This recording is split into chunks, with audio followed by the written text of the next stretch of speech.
can fly. Si Pastor, that's his other advocacy, are children. So if you meet people from KOJC, they're very talented. They know how to play a musical instrument, one or two or three musical instruments. They know how to sing. They know how to write beautiful songs. And it was honed. Talagang kinultivate ni Pastor yan. And that's the kind of country that we want, where our children will be the best expressions of themselves.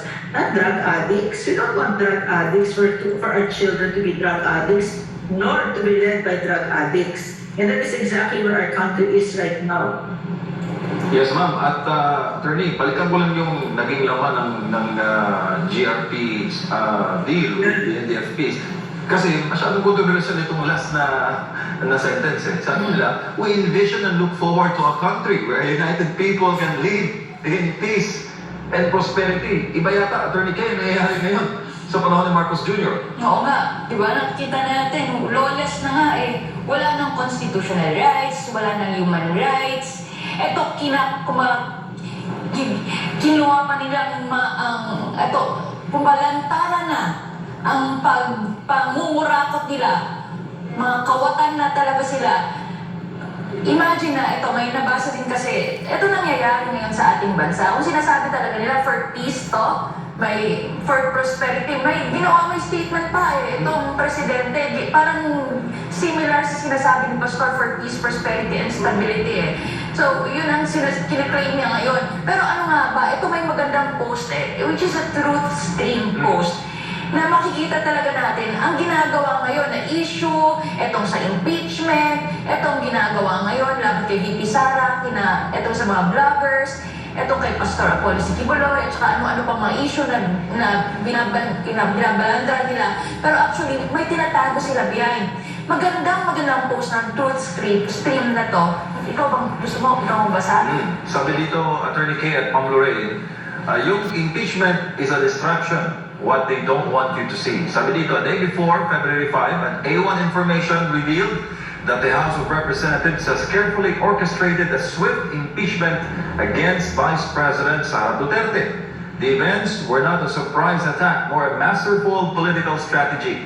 It was simply panic laced with aggression, a response from corner administration. Sabi dito, imagine a mafia wannabe shouting orders and coercing others into compliance.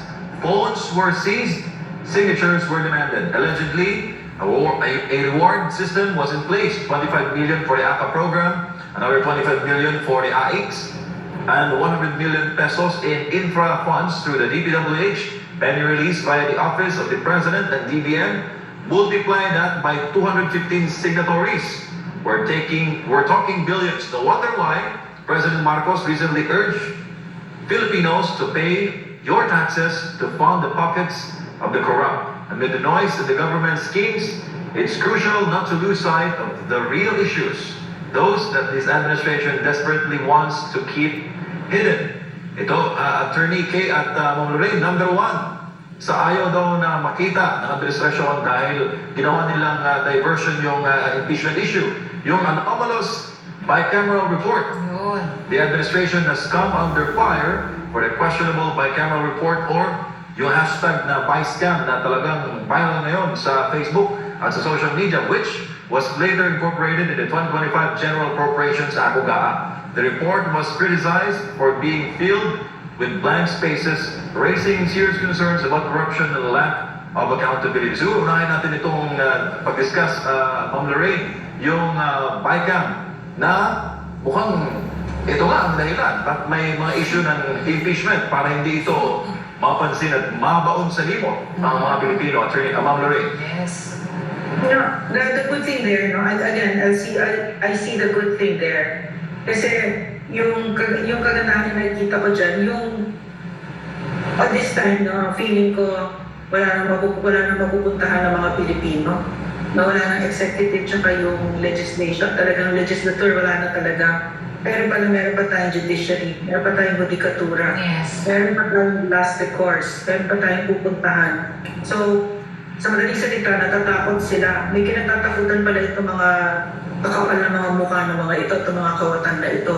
Kasama dyan, syempre, CPP, NPA, napaka-corrupt, di ba? So, meron pa rin silang kinatatakutan. So out of panic, that ill-advised na impeachment na napakapilit na pilit. It seems like it's dead in the water already yan, no? Kasi mali-mali yung procedure nila and it's just for propaganda or whatever, di ba?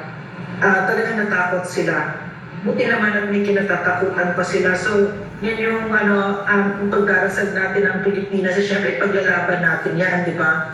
So, yun yung kagandahan dito kasi malala talaga ang ginawa nila dito sa budget na ito. Na pag ito pinalampas natin, napakawalang kwenta natin mga Pilipino.